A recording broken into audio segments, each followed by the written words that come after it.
Hello everybody! Welcome to Jeric Saito! Our topic for today is all about transpiration, and the materials that we'll be using are the following.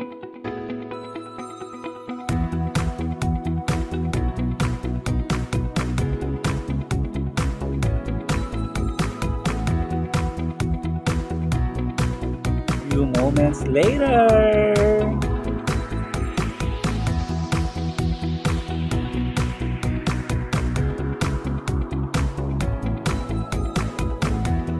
Is then transpiration.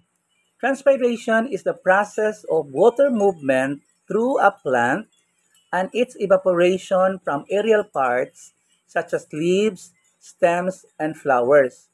So kini ang transpiration ang pagawas sa tubig gikan sa dahon sa tanom paingon ngadto sa environment.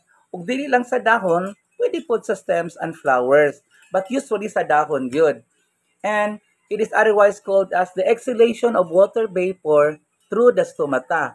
Asa man moagi ang tubig diha sa dahon adto sa gitawag og stomata. Unsa maning stomata?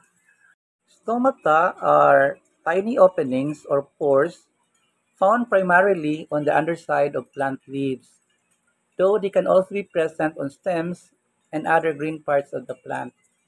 So stomata, kuan din siya, mga gagmayng lungag or agianan, gagmayng duha mo na ka guard cells niya mo close open siya, close open. Adto na dito moagi ang tubig. What is our word of the day? Transpiration. Always remember, if you find science boring, you're learning it from a wrong teacher. Bye-bye!